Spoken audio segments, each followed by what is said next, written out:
I will pour out my spirit on all flesh. Your children shall prophesy, your elders shall dream dreams, your youth shall see visions. Where does a dream begin? Where did yours begin? Do you remember a moment when a particular dream came to you, when you knew that you wanted to teach or preach or help other people or travel or become a yo-yo master? Whatever it is that you have ever dreamed of, where did that dream begin? Maybe we remember, and maybe we don't. But few of us would say that it came out of nowhere. No, it came from somewhere, surely. So where did that dream begin? Where did your dream begin? On Wednesday, Asbury First will celebrate our 203rd anniversary. That's the paper one, right? We will have celebrated 203 years together. And look around. We wouldn't be where we are today without the dreams of so many who came before us. Some we can name and some we can't. The more recent ones, of course, we know. The dream of serving our neighbors through a community outreach center. More on that next week. The dream of a village green where people could gather after the service that became our gathering center. The dream of an air-conditioned sanctuary after a faint-prone wedding 20 years ago this summer. The dream of a meal service, of a clothing closet, of a medical clinic. The dream of a place to train children in the faith that became our education wing. The dream of a house of God on East Avenue that became this church in which so many of us now sit. We've told so many of those stories through the years, haven't we? I've preached about them, and some of you have even managed to stay awake through some of it.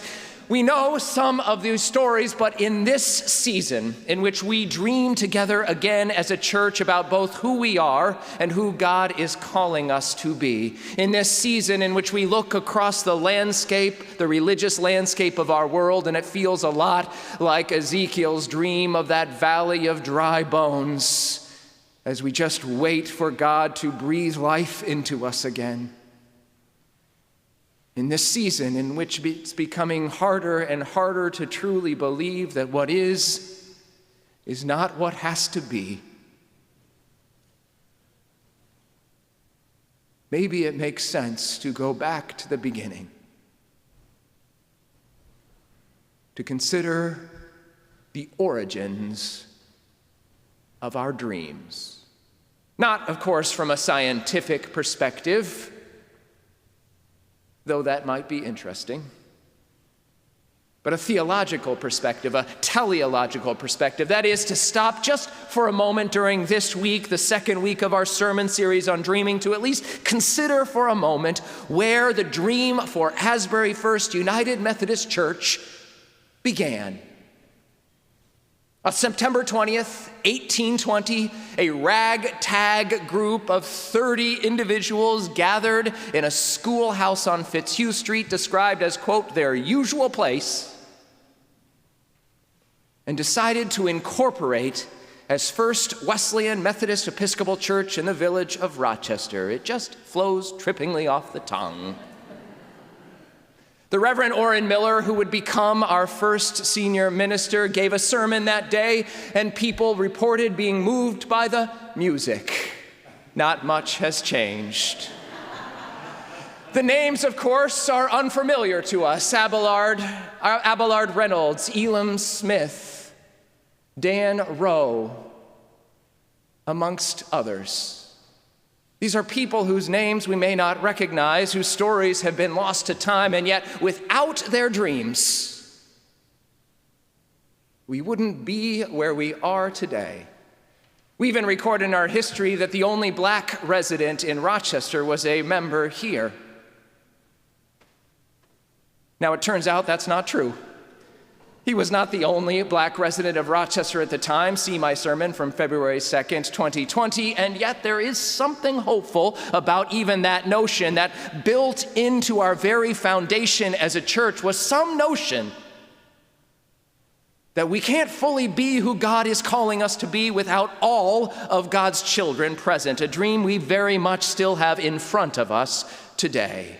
We tell these stories every year right around this time. We start at September 20th, 1820, and look forward, and it is quite a story. The story of fires and foreclosures, of buildings being auctioned off on the steps of City Hall, of ministers who went on to form Boston University and Northwestern University, of splits and mergers, of coming back together, of seasons in which we had nothing, and seasons of great generosity, and moments when it felt, looking around, like these dry bones would never live again. And then the Spirit moved. In other words, friends, it is the story of 203 years of dreamers. Like you, like me, like us. But where did their dream begin? Surely they didn't just go to bed on September 19th, 1820, and dream of a church that they'd start the next day. No, that had to come from somewhere. And we want to know, did Elam Smith and Dan Rowe finally end their feud and bring people together to form a church? Did Abelard Reynolds put down the drink and pick up his Bible to form the church? Did something else happen that we just don't know about, that we'd love to be able to tell a story about, a story that unfortunately we just don't know? And yet there's something hopeful about even that, isn't there? Because here's the thing about a dream. We don't have to know who shared it for it to still have an impact on us. That is, think of your own family just for a moment. How many generations back can you tell the names and the stories? And yet here you are. Life is a little like that. Just not knowing the stories doesn't change where we find ourselves. In other words, part of the good news of God's grace is that dreams outlast us. Long after we're gone, long after we've turned into that valley of dry bones, God has a way of still breathing life into us. So long as the Spirit is at work, so long as we have embraced that dream and shared it to the best of our ability in the moment we have, they have a way of taking on a life of their own, regardless of if they ever remember our name or our story. That's not to say we don't know any of the stories. We do know some of how we got to this place. Maybe you remember the story of Abelard Reynolds. Most of us do. He was the man who moved with his family to the village of Rochester in 1813 and bought 2 plots of land right at the Four Corners area of the city. They were 2 swampy pieces of land that he did his best to make use of, eventually forming the Reynolds Arcade. We know that it was Abelard Reynolds was one of the 30, something about the number 30 keeps popping up in this. He was one of the 30 who were mustered during the War of 1812, which, despite the name, lasted for 2.5 years. He was one of those 30 mustered to march all the way up in the middle of the night to Charlotte to defend our shores from a British invasion. He was one of 3 who got into a rowboat alongside one of the future first superintendents of our Sunday school. They got into a rowboat and rowed out under the cloak of fog to reconnoiter the British fleet, only to have the fog lift and suddenly find themselves right in the musket firing line, and they quickly rowed back to the shore. Who knows, maybe it was that moment, that near-death experience that gave him a new lease on life, that afforded him the opportunity to dream. We know that when those things happen in our own lives, maybe some of us are facing them right now, it often changes our perspective on things. We don't know. What we do know is that when the time came to host that first class meeting that became those small groups that you could join this fall as well if you wanted, one of those small groups called a class meeting, when it came time to host it, it was hosted at the Reynolds home. Now, there is some debate about whether it happened in 1816 or 1817, depending on which resource you are reading, but two things we know for sure. Abelard Reynolds was there, and the class meeting was the idea of none other than Francis Asbury. Maybe that name sounds familiar. Now, I said in a sermon a few years ago that we had no information about Francis Asbury being in this neck of the woods, in these neck of the woods. It turns out, as with most things I say, I was completely wrong on that. I found an article just a little while ago that helped reveal that not only did Francis Asbury come to this area, but his fingerprints are all over everything that we have done. That is, we wouldn't be here without the dream of Francis Asbury. In 1809, Francis Asbury arrived with his traveling partner, Henry Boehm, whose father started Otterbein College, who came to this area on horseback. This was a point in Francis Asbury's life in which he could no longer move on his own. He would have to be taken off the saddle, carried into the church, propped up into the pulpit, give his sermon, and then be carried back out and tied to his horse and sent on his way again. The story goes that in 1809, he made it here to the Genesee Valley, and he looked out over the Genesee Valley, and he said to Henry, "Henry, something is not right here. Something is not right here." He saw the world as it was and noticed that something was off. What it was that he noticed, we don't know. Maybe an experience, he said. Maybe someone looked at him the wrong way. Maybe it was just a feeling, but there was something. Having looked around at the world like Miss Clavel in the middle of the night, he recognized something was not right. But he didn't just stop there. He had an idea. A dream. He said to Henry, "There needs to be a Genesee conference," which is church speak for there has to be a Methodist presence in this area, which was how, on July 20th, 1810, that very next summer, 63 traveling preachers and 2 bishops gathered together 30 miles east of here in Lyons, New York, in a barn and formed the Genesee Conference. And from that conference, they sent all of those traveling preachers out to form small groups, class meetings. Again, you could join one this fall if you wanted to. And it was from those that eventually, in 1816 or 1817, depending on which source you read, that the first group that eventually formed Asbury First was created. Do you hear? Without the dream of Francis Asbury, we wouldn't be here. Nor, as it turns out, would many other churches. Some will know that Francis Asbury, when he arrived in the American colonies in September of 1771, there were about 600 people total that would consider themselves Methodist in this area, in the entirety of the American colonies. By the time he died, 45 years later, in 1816, on March 31st, there were about 200,000 Methodists.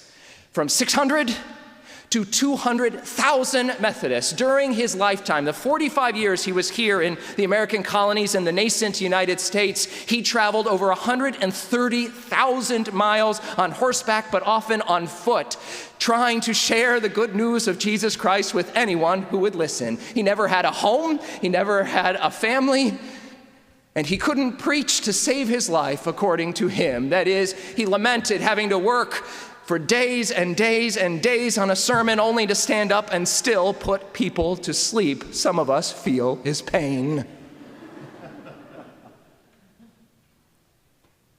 But he had the love of God made known in Jesus Christ, and a dream about sharing it with the world. And share he did. By the time he died, he was said to have been better known by face than any other early American. More than George Washington, more than Thomas Jefferson, because he was everywhere. When he died, he only had 2 possessions, and he willed them to Bishop McKendry, his horse and his books. And a young traveling preacher was given the task of taking them across the Allegheny Mountains to the new bishop. And while he was traveling, that young preacher was set upon by 2 bandits, people who wanted to rob them. Seeing the horse with the saddles, convinced that there was silver in it, they demanded the money, whatever it carried, at which point the young preacher said, "I have nothing here except the effects of the recently deceased Bishop Asbury," at which point one of the robbers got a guilty look in his face and looked down and said, "Bishop Asbury is dead? I knew him. I heard him preach in my father's house," and then galloped away. Dreams have a way of outlasting us, but we have to share them. We could continue to go back, of course, to John and Charles Wesley and their dream that sent Francis Asbury to the American colonies in the first place. We could, of course, go back even further to the dream of Susanna Wesley, whose idea it was to form small groups, these class meetings outside of the worship service itself in the evenings for the edification of the soul, or any number of the 1,000 dreamers that came before, all the way back to the chief dreamer of our faith, Jesus the Christ, who we don't always speak about in this way, but who had a dream that maybe someday we would live in a world in which we all finally and fully love God and love neighbor as ourself, and in so doing come alive, not at death, but right now. A dream that's sort of like Ezekiel and those dry bones finding life, just waiting for or the breath of God to breathe into us. It is a dream that has yet to be fully realized, but so long as we have breath, friends, it is a dream that we are charged with keeping alive. We may not see it come to fruition in our lifetime, but the good news of our faith is that we don't have to. Because if we have learned nothing else in the last 203 years as a congregation, it is this: our dreams outlast us. Look around, friends. Like Francis Asbury, it doesn't take a whole lot to recognize that something's not right in our world. And if we want it to be better, if we believe truly that what is not what has to be, then we have a responsibility for sharing it, for sharing whatever dream is in our heart or mind. Maybe you want to put it on the dream board. Maybe you want to put it online. Maybe you want to share it with the people who are around you so that maybe we can change this world.